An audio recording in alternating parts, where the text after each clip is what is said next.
Hello students, क्या हाल है सबके? सब बढ़िया। वीडियो लेके आए कोऑर्डिनेशन कंपाउंड की नेक्स्ट वीडियो। लास्ट वीडियो में आप लोगों को मैंने नॉमेनक्लेचर सिखाया था, कुछ क्वेश्चंस भी प्रैक्टिस कराए थे और होमवर्क भी दिया था। इस वीडियो में हम लोग क्या करने वाले हैं, वैलेंस बॉन्ड थ्योरी पढ़ने वाले हैं। लेकिन जो मैंने पहले आप लोगों को क्वेश्चन होमवर्क में दिए थे, एक बार मैं उनका सॉल्यूशन आपको दिखा देता हूँ, आप आंसर मैच कर लीजिए। किसी पार्ट में भी कोई प्रॉब्लम रहती है तो कमेंट बॉक्स में नीचे कमेंट करके बताइएगा, अगर आपका और मेरा आंसर मिसमैच कर रहा है तो। ठीक, तो हम कोशिश करेंगे नेक्स्ट वीडियो में आपके उस डाउट को रिजॉल्व करने की, या कोई पार्ट अगर आपसे ना हुआ हो तो इस वीडियो के नीचे उस पार्ट क्वेश्चन नंबर के साथ पार्ट नंबर इंडिकेट करिएगा। नेक्स्ट वीडियो में मैं उस क्वेश्चन को कराने की पूरी कोशिश करूँगा। तो सबसे पहला क्वेश्चन आपको दिया था टेट्रामाइन एक्वा हाइड्रोक्लोराइड और कोबाल्ट 3 क्लोराइड। फॉर्मूला आपके सामने लिखा है, आप स्क्रीनशॉट लेते चलिए और मैच करते चलिए, वीडियो को पॉज करके मैच करते चलिए। सारों का आंसर मैं आपको दिखा रहा हूँ। सभी बहुत आसान है सारे क्वेश्चंस, इसीलिए मैं डिस्कस नहीं कर रहा हूँ किसी में। अगर आपको कोई डाउट रहता है, जैसे मैंने पहले बोला, तो आप क्या कर सकते हो, कमेंट कर सकते हो वीडियो के नीचे पार्ट नंबर और क्वेश्चन नंबर डाल के।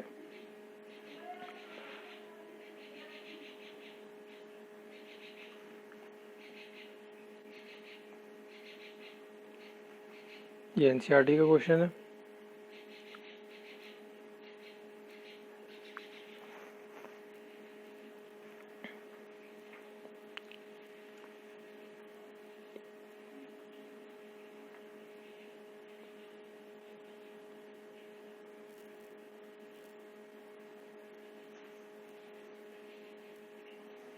क्लियर, यहाँ तक हो गया आपका होमवर्क ख़त्म।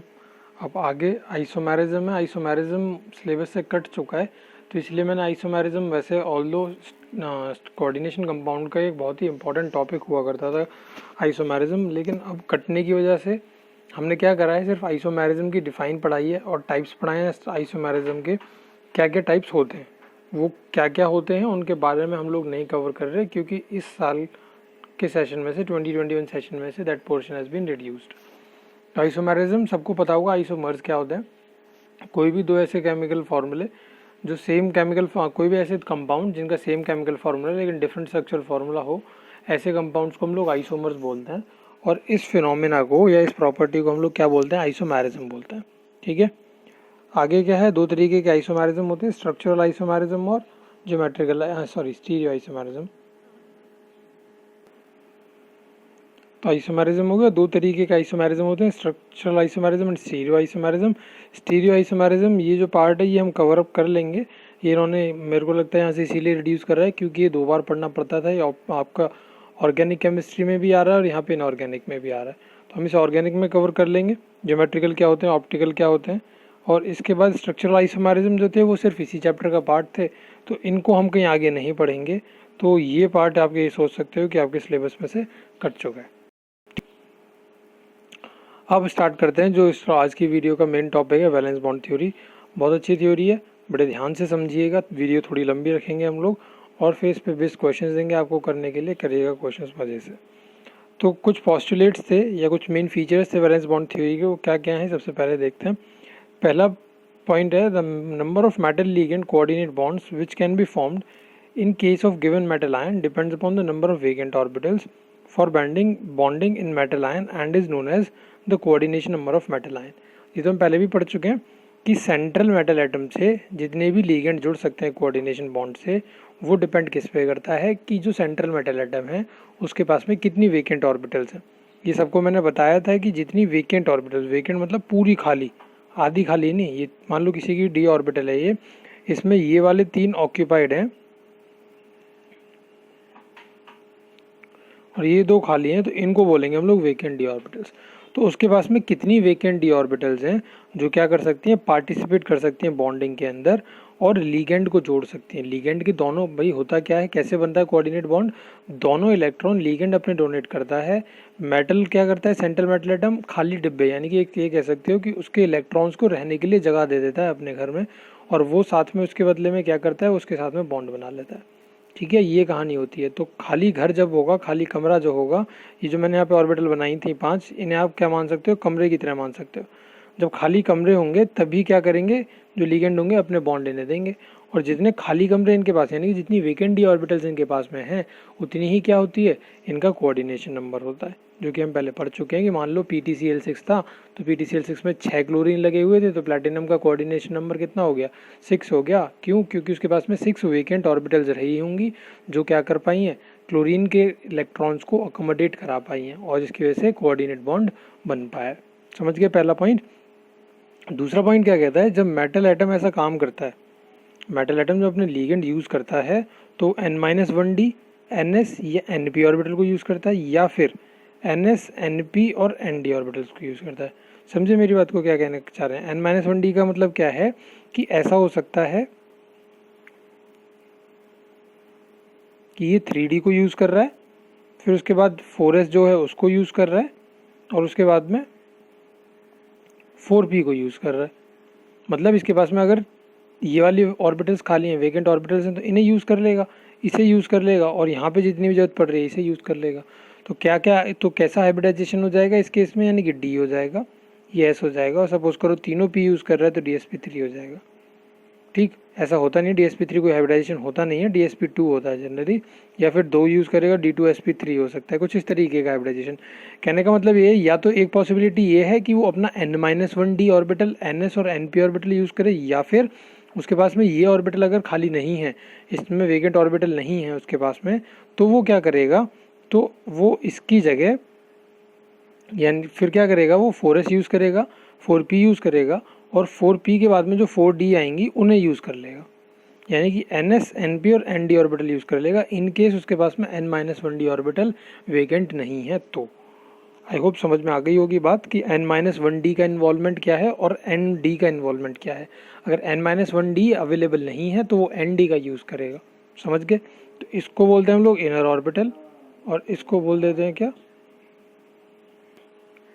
तो अब ये समझ गए होंगे आप लोग, इसको इनर ऑर्बिटल बोलेंगे हम लोग, इसको आउटर ऑर्बिटल बोलेंगे। अभी आगे चीज़ और क्लियर होंगी।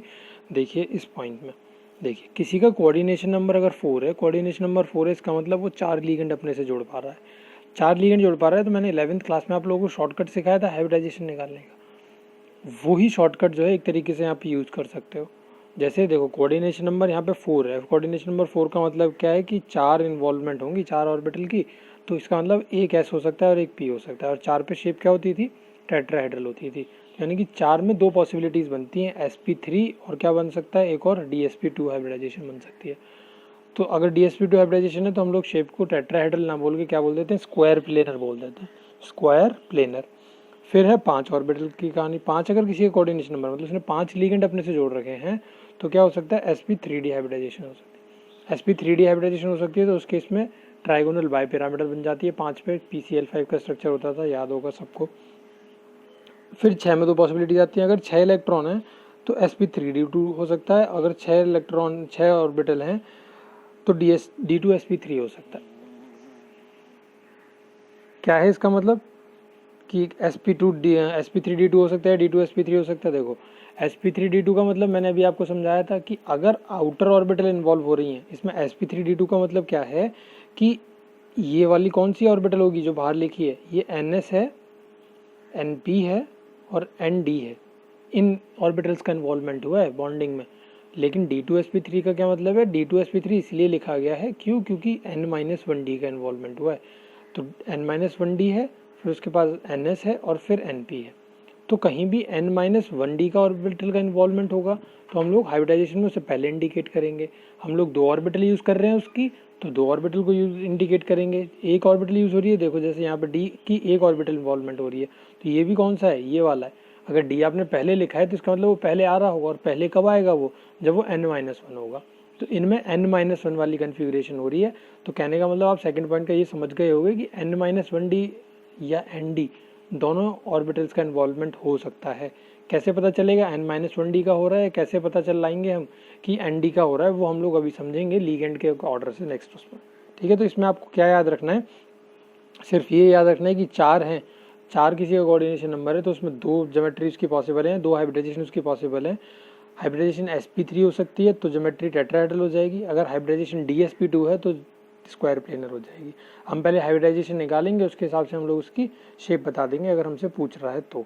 5 पे एक ही पॉसिबिलिटी है sp3d हो सकता है, 6 में 2 पॉसिबिलिटी हैं, या तो n-1d इन्वॉल्व होगी तो d2sp3 और nd इन्वॉल्व होगी तो sp3d2। शेप दोनों के लिए ऑक्टाहेड्रल ही। क्लियर हुआ इतना? चलें आगे। चलिए थर्ड पॉइंट पे देखते हैं। The empty hybrid orbital of the central atom ion overlap with the filled orbitals with the ligand containing the lone pair of electron. In this way metal ligand coordinate bond is formed. ये तो मैं इतनी देर से पीछे से समझा रहा हूँ आपको, वही सब कुछ है कि एम्प्टी हाइब्रिड ऑर्बिटल्स जो होती हैं सेंट्रल एटम की, वो ओवरलैप करती हैं फिल्ड ऑर्बिटल के साथ में लीगेंड के, जिनमें क्या होता है, लोन पेयर ऑफ इलेक्ट्रॉन्स होते हैं। इस तरीके से वो क्या कर सकती हैं, मेटल लीगेंड कोऑर्डिनेट बॉन्ड बना लेती हैं। किसके साथ में? किसी भी लीगेंड के साथ में। आगे चलते हैं। In inner orbital low spin और the outer orbital high spin complexes are formed depending upon whether the d orbital of inner shell और d orbital of outer shell are use in hybridisation. देखो क्या कहने का मतलब है, कह रहा है डी इनर ऑर्बिटल्स भी यूज हो सकती हैं, जैसे मैंने आपको बताया। इनर ऑर्बिटल मतलब कौन सी ऑर्बिटल की बात हो रही है, n-1d की बात हो रही है। या फिर क्या हो सकती है, आउटर ऑर्बिटल भी यूज हो सकती हैं। आउटर ऑर्बिटल मतलब nd ऑर्बिटल्स के इन्वॉल्वमेंट की बात हो रही है। तो n-1d या nd ऑर्बिटल्स इन्वॉल्व हो सकती हैं डिपेंडिंग ऑन उसके पास में कौन सी ऑर्बिटल जो है वो वेकेंट है, कौन सी ऑर्बिटल जो है उसके पास में खाली है। अगर इनर ऑर्बिटल को वो यूज कर रहा है तो ऐसे कॉम्प्लेक्स को हम लोग लो स्पिन कॉम्प्लेक्स बोलते हैं। ये बात बहुत जरूरी है, इसको पॉइंट को अंडरलाइन कर लेना कॉपी में भी और अपने दिमाग में भी। इनर ऑर्बिटल मतलब लो स्पिन कॉम्प्लेक्स, या फिर लो स्पिन कॉम्प्लेक्स मतलब उसमें इनर ऑर्बिटल यूज हो रही होगी। इनर ऑर्बिटल मतलब n-1d वाली हो रही होगी। हाई स्पिन कॉम्प्लेक्स मतलब उसमें आउटर ऑर्बिटल यूज हो रही होगी। आउटर ऑर्बिटल मतलब nd वाली यूज हो रही होगी। तो क्या मैं अगर आपसे पूछूं कि आउटर ऑर्बिटल वाले में क्या मैं ये d2sp3 वाली हाइब्रिडाइजेशन लिख सकता हूं, तो कोई हाँ मत बोल देना इस पे कि d2sp3 वाली हाइब्रिडाइजेशन सही है, गलत है ये भाई। आउटर ऑर्बिटल यूज हो रही है ना, आउटर ऑर्बिटल तो अभी समझा क्या है ना मैं, nd वाली होती है, तो क्या हो जाएगा sp3d2 हाइब्रिडाइजेशन हो जाएगी इनकेस अगर कोऑर्डिनेशन नंबर 6 है तो बता रहा हूँ मैं ये पॉसिबिलिटी। ठीक, नेक्स्ट फिफ्थ पॉइंट पे देखिए। The complex will be diamagnetic if all the electrons are paired, if unpaired electrons are present then the complex will be paramagnetic. ये भी पढ़ा आपने क्लास 11th में। अगर सारे इलेक्ट्रॉन्स पेयर्ड है तो कॉम्प्लेक्स को हम लोग डायमैग्नेटिक बोल देंगे। जैसे हमसे कॉम्प्लेक्स देगा, मैं अभी आपको क्वेश्चन कराऊंगा, कॉम्प्लेक्स भी देगा आपको और आपसे उसमें मैग्नेटिक कैरेक्टर पूछेगा उनका कि हाइब्रिडाइजेशन बताइए, मैग्नेटिक कैरेक्टर बताइए, शेप बताइए। इस तरीके के क्वेश्चन आ सकते हैं, 3 नंबर पे बनता है क्वेश्चन। तो आप लोग कैसे बताओगे मैग्नेटिक कैरेक्टर? अगर सारे इलेक्ट्रॉन्स पेयर्ड तो डायमैग्नेटिक, अगर कोई भी इलेक्ट्रॉन, एक भी इलेक्ट्रॉन अनपेयर्ड रह जाता है तो वो पैरामैग्नेटिक। ठीक, अब क्या है, ये जो लीगेंड लिखा है, ये जो ऑर्डर लिखा है, इसे गोल के बिना इसे रट लेना। अगर आपने ये रट लिया तो आपको क्रिस्टल फील्ड थ्योरी और आपको वैलेंस बॉन्ड थ्योरी के क्वेश्चन में कोई नहीं रोक सकता, आप सारे क्वेश्चन सही करके आ जाओगे। तो आप इस वीडियो को यहीं पे पॉज करके इस ऑर्डर को नोट करो और याद करो, उसके बाद मैं सजेस्ट करूँगा कि जब भी आगे की वीडियो पे प्रोसीड करना। अदरवाइज फिर आपको ऊपर से देख देख के करना पड़ेगा, वो मज़ा नहीं आएगा जो समझ के या फिर याद करके जो मज़ा आएगा करने में क्वेश्चन आगे के। तो इस पहले लीगेंड के ऑर्डर को या तो आप ऊपर लिख के देख देख के कर लो क्वेश्चन, या फिर याद कर लो। याद करना is better according to me. क्या है इसमें कहानी, कैसे समझना है, कैसे याद करना है? देखो, ये एक लीगेंड का ऑर्डर है, ये डिक्रीजिंग ऑर्डर में लगा है इनकी स्ट्रेंथ के। ये जो आगे मैंने लिखे हैं ये 3, ये स्ट्रॉन्ग फील्ड लीगेंड है। स्ट्रॉन्ग फील्ड लीगेंड में क्या होती है, पेयरिंग हो जाती है। ये कैसे कॉम्प्लेक्स होते हैं, ये एक लो स्पिन कॉम्प्लेक्स होता है। NH3 स्ट्रॉन्ग प्लस वीक दोनों है, किसी के साथ में स्ट्रॉन्ग की तरह काम करेगा, किसी के साथ में वीक की तरह काम करेगा। कैसे पता चले कहाँ स्ट्रॉन्ग कहाँ वीक, तो मैं आपको एग्जांपल कराऊंगा कुछ, उन्हीं एग्जांपल में से क्वेश्चन बनते हैं। तो आपको याद रखना पड़ेगा कि हाँ भाई इसके साथ तो स्ट्रॉन्ग था, इसके साथ वीक था। तो NH3 में थोड़ी सी गड़बड़ है क्योंकि NH3 कहीं कहीं धोखा दे देता है। बाकी सारे आपके पास इसमें करेक्ट ऑर्डर में लिखे हैं, जितने भी ये सब हैं बाकी लास्ट के लिखे गए हैं। ये सब कैसे हैं, ये एक वीक फील्ड लीगेंड है। वीक फील्ड लीगेंड है तो इसका मतलब वो इलेक्ट्रॉन की पेयरिंग नहीं कराएगा, इलेक्ट्रॉन की पेयरिंग नहीं कराएगा। इसका मतलब मैं समझाता हूँ आपको अभी क्या होगा। और ये हाई स्पिन कॉम्प्लेक्स है। ठीक है, हाई स्पिन और लो स्पिन का क्या मतलब है, देखिए अभी मैंने आपको ऊपर क्या समझाया था इस वाले पॉइंट में, कि अगर कोई हाई स्पिन कॉम्प्लेक्स है तो वो अपनी आउटर ऑर्बिटल को यूज करेगा। कोई अगर हाई स्पिन कॉम्प्लेक्स है तो अपनी आउटर ऑर्बिटल को यूज करेगा। और क्या याद करोगे, वीक फील्ड लिगेंड जो हैं वो क्या यूज करते हैं, वीक फील्ड लिगेंड जो हैं वो हाई स्पिन कॉम्प्लेक्स होते हैं। वीक फील्ड लिगेंड जो है वो पेयरिंग नहीं कराते हैं। 2 चीज याद रखनी है आपको, weak field ligand high spin complex होते हैं। हाई स्पिन कॉम्प्लेक्स क्या करते हैं, आउटर ऑर्बिटल को यूज करते हैं। वीक फील्ड लिगेंड पेयरिंग नहीं कराते हैं। तो इसकी मदद से मैं बिना डिटेल में करे, देखो अभी एक डिटेल में करने का तरीका है, वो 3 मार्क्स में क्वेश्चन आएगा, तो आपको मैं अभी नीचे दिखाऊंगा तरीका कि कैसे आपको हाइब्रिडाइजेशन वगैरह सब निकाल। इन केस अगर शॉर्टकट में पूछता है आपसे, एक नंबर में पूछता है कि ये कंपाउंड है, इसका आपको मुझे मैग्नेटिक कैरेक्टर साथ साथ में हाइब्रिडाइजेशन भी बतानी है एक नंबर में, तो मैं पागल तो हूँ नहीं, पूरा करूँगा।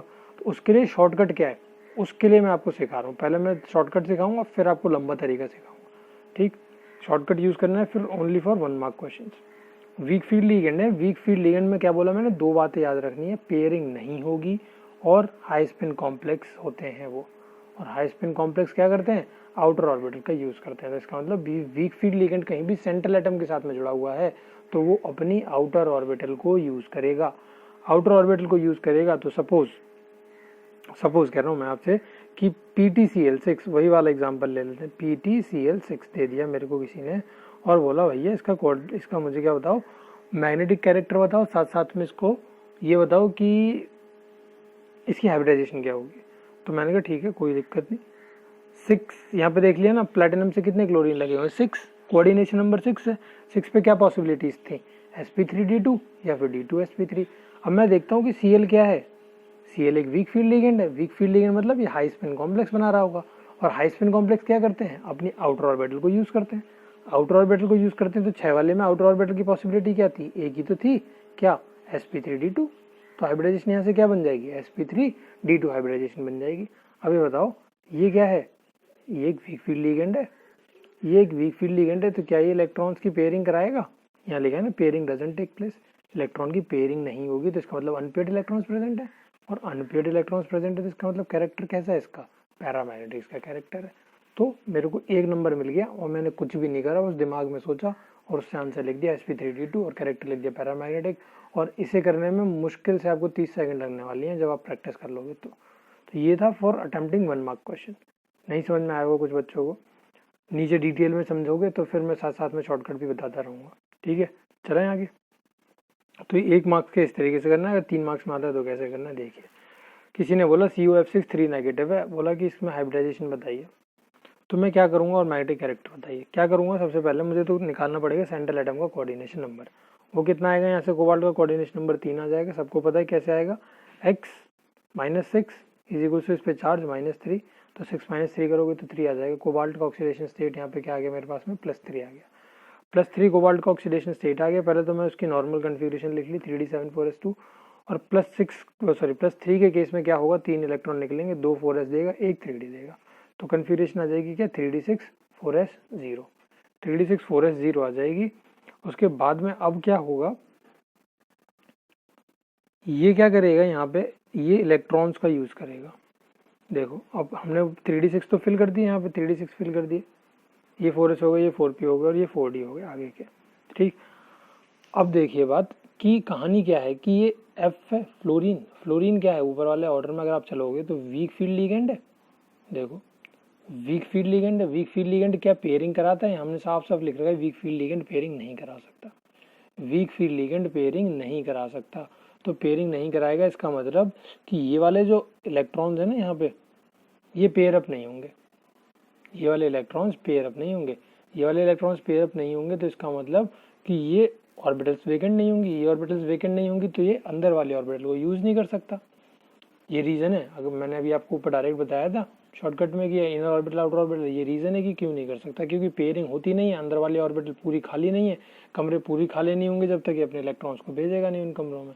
तो अब क्या यूज होंगे, 6 कमरे चाहिए इसे, तो 1 3 यहाँ से मिलेंगे और 2 यहाँ से मिलेंगे, 3 2 5 और 1 6 हो गए। तो कौन कौन सी ऑर्बिटल यूज की इसने, 1 s की, 3 p की और 2 d की हैं, तो sp3d2 इसकी हाइब्रिडाइजेशन हो जाएगी। इसके पास में अनपेयर्ड इलेक्ट्रॉन्स की तो भरमार है, तो कैरेक्टर कैसा हो जाएगा इसका, पैरामैग्नेटिक इसका कैरेक्टर हो जाएगा, ठीक है। तो इस तरीके से क्या करना है, आपको याद रखनी है सारी चीज़ें और आगे भी करनी है, ठीक है।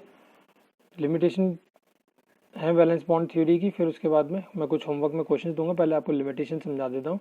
वैलेंस बॉन्ड थ्योरी पे बेस कुछ होमवर्क में क्वेश्चन मिलेंगे, उन्हें प्रैक्टिस करके लाइएगा। नेक्स्ट वीडियो में कोशिश करेंगे, उनका भी सॉल्यूशन आपको दिखाएंगे, बताएंगे कैसे कैसे करने थे।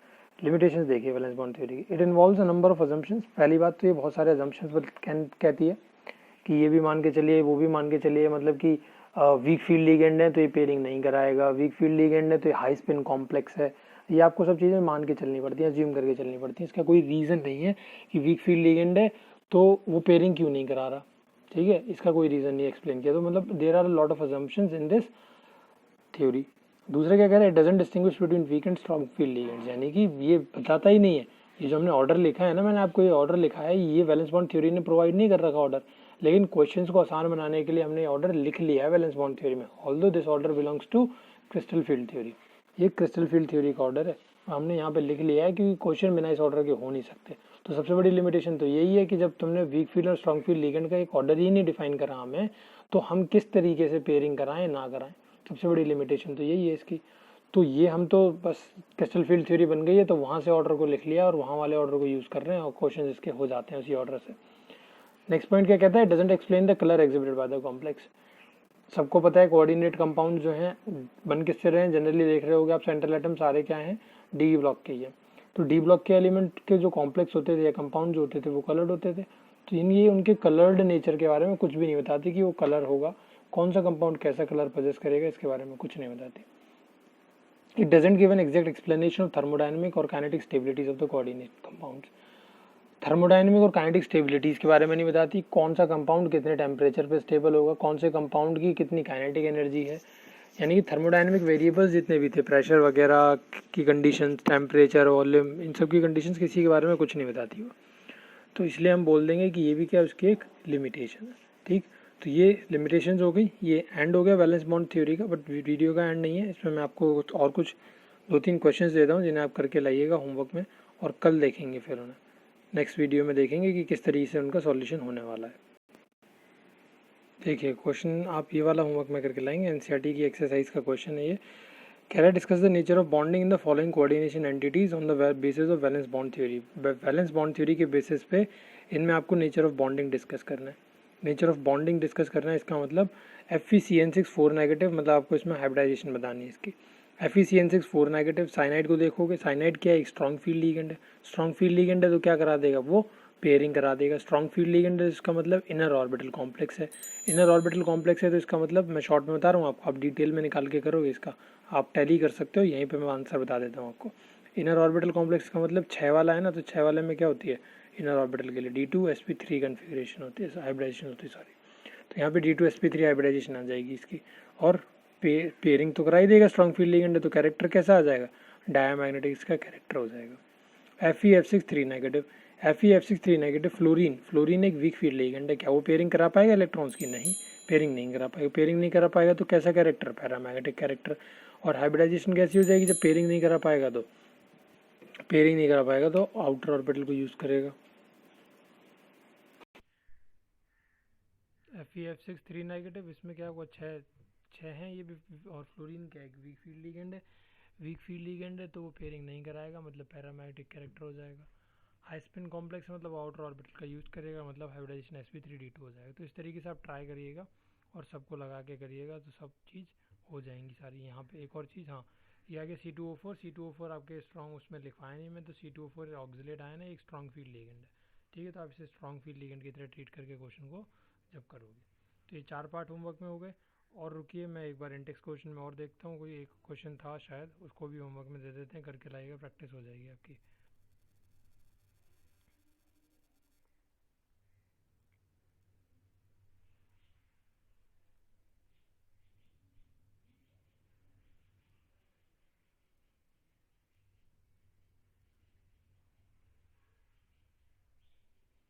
चलिए, और क्वेश्चंस नहीं है, ये क्वेश्चंस प्रैक्टिस करके लाइएगा, नेक्स्ट वीडियो में मिलेंगे जिसमें आप लोगों को इन क्वेश्चंस के सॉल्यूशन बताएंगे और नेक्स्ट टॉपिक स्टार्ट करेंगे जिसका नाम क्या है, क्रिस्टल फील्ड थ्योरी।